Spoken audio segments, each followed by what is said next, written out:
이번에도 법원은 나무 한 그루를 들여다볼 뿐 숲 전체를 보지 못했고, 그날의 날씨가 아닌 시대의 기운은 제대로 살피지 못했습니다. 검찰과 법원의 법 기술자들에 의해 우리의 민주주의가 위협받고 농락당하고 있다는 느낌입니다. 개혁은 혁명보다 어렵고 우리가 고대하던 그날은 쉽게 오지 않는다는 걸 냉엄한 현실로 받아들일 수밖에 없지 않을까요? 이제 어떻게 해야 할까요?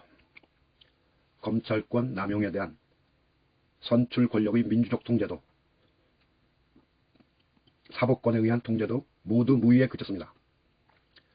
입법 권력에 의한 통제만이 남은 희망입니다.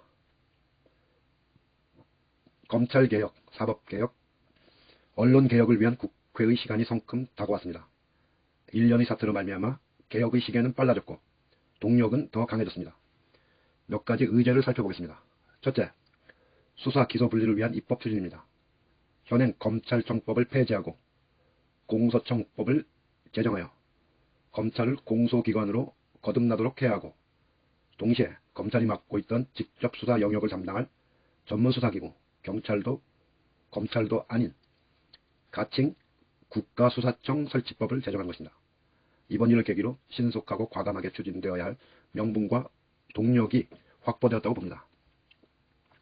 둘째, 기소와 재판을 검사, 판사의 판단에만 맡길 수 없다는 게 확인된 만큼 기소 배심과 배심 재판 도입, 사법관료 충원 방식 개선, 전관예우 금지 방안 등 사법제도 개혁 법안을 서둘러 마련해야 합니다.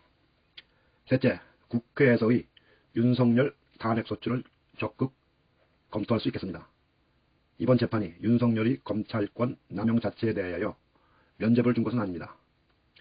법원은 혐의를 일부 인정하면서도 추가 소명이 필요하다거나 다툼의 소지가 있다거나 또는 절차적 문제를 지적했습니다. 더구나 윤석열은 야권 1위 대선주자입니다. 그가 살아있는 권력 수사가 검찰개혁이라는 논리로 수사권을 남용하며 사실상의 정치 행위를 하면서 정권을 계속 흔들어낸다면, 그래서 국정 혼란과 국론 분열이 가속화된다면 이를 두고 볼 수만은 없습니다. 그렇다면 헌법과 법률에 따라 국회가 탄핵 소추를 하고 헌재의 결정을 기다려보는 게 불가피한 상황이 올 수 있습니다.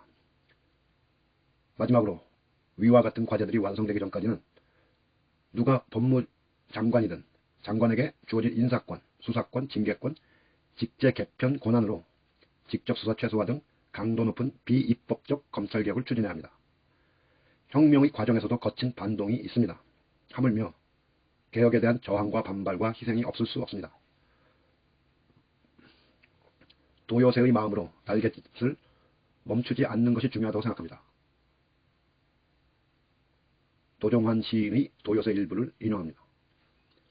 오늘도 번개의 칼끝이 푸른 섬광으로 하늘을 가르는 두렵고 막막한 허공을 건너가지만 우직하게 간다는 것, 날개 죽지 안쪽이 뜨겁다는 것, 갈망한다는 것, 우리가 도요새라는 것, 생을 다 던져 함께 도달하는 것, 그것이 우리에게 남겨진 마지막 숙제라는 것, 그래서 포기하지 않고 새로운 세상을 찾아가는 것, 이것이 도요새의 일생이라는 것이다. 황운하 의원. 검수완박. 검찰 수사권을 완전히 박탈, 완전 박탈. 검수완박. 검찰 수사권 완전 박탈.